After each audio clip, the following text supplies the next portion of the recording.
back to my channel. I am Govindaram from Nitty Talk. Today what we are going to discuss is like, do you know what is mean by SRE or DevOps engineer?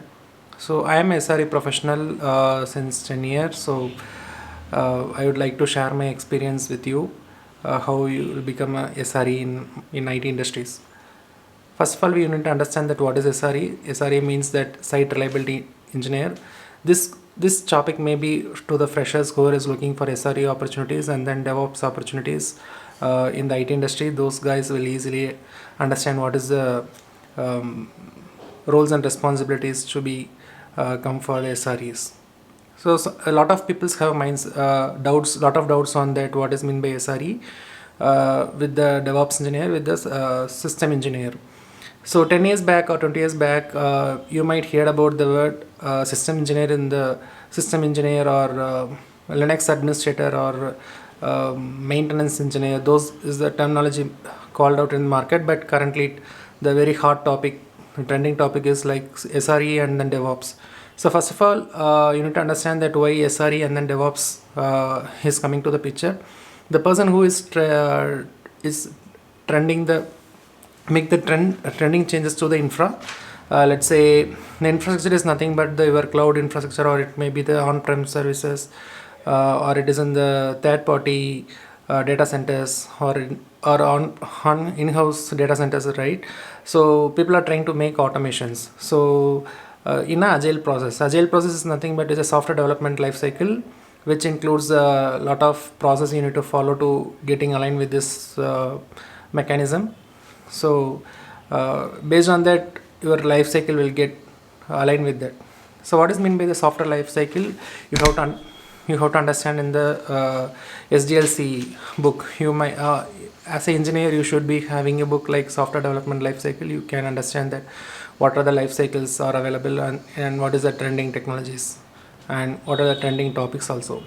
So in our case, we are always going to use the agile process. You have to get aligned with those processes. It's like daily you will be getting changes on the existing infra, and then how fast you are getting react for the changes. That's the whole process is what is meant by agile. Let's say for SRE and then DevOps, SRE is kind of site reliability engineer, and DevOps is a person who is going to work closely with engineering person. It's kind of development and then the ops work. Yeah. So in the DevOps role, there is a lot of topics can be covered. There is a very good book is released by Google. In this series, we can discuss about the DevOps and then SRE roles and responsibilities in a daily, or whenever I have time, I can share my experience with you. But the main discussion is like what is SRE and then the DevOps, right? SRE is like the person who is going to have a day-to-day responsibility to have to look into the production service. Let's say if an engineering person's or engineering team has been released a new set of codes and then new set of binary, you are the responsible person to deploy and then release in the production. And then this code has to be tested properly in a QA team or a testing team, and then it should be released in the production infrastructure. And then after the release, SRE is a person will be taking care of monitoring and then setting up the alerts. What are the alerts? Whatever you need to set it up. Let's say number of 5xx or 4xx, 2xx errors or not 2xx response code. So whatever the alerts you want to set it, you can use any tools to set the alerts. There is in market currently there is a huge number of plenty numbers of tools are available for setting up alerts and then configuring the other things. It's a responsible SRE is a person is responsible to do that. Then what is the roles and responsibility for the DevOps? DevOps person is a person who sits near to the engineering team.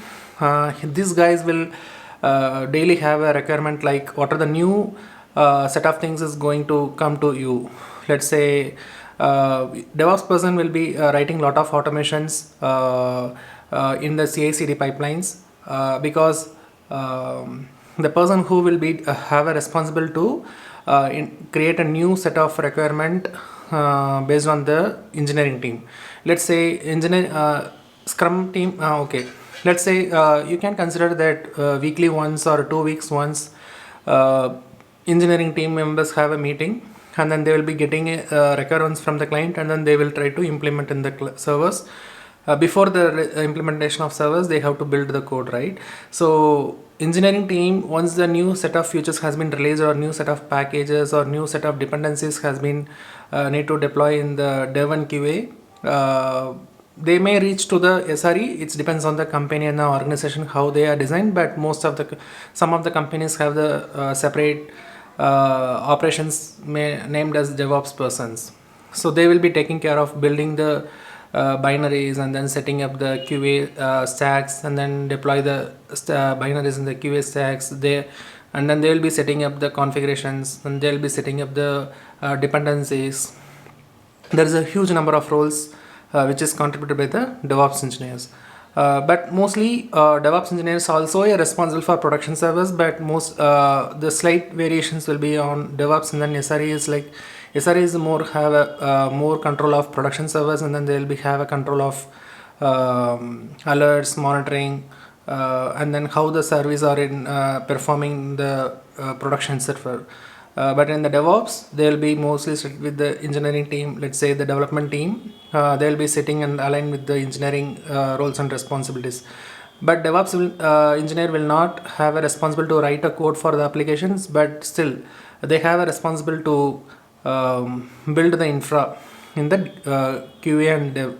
So in some companies, DevOps and then SREs have a they'll be combined together. They'll be as a SRE or a DevOps, they'll be doing both the work. Let's say the single person or a single team, they'll be taking care of dev, QA, production, and monitoring, everything they will do. But in some companies, they'll be segregated with the DevOps and then the SRE. Okay guys, I believe this explanation you might understand what is the difference between SRE and then DevOps. Hope this video might have a good content for you who is searching for the difference between the SRE and then DevOps. If you enjoy this video, please like and share this video to whoever is interested on this. Thanks for watching. Bye.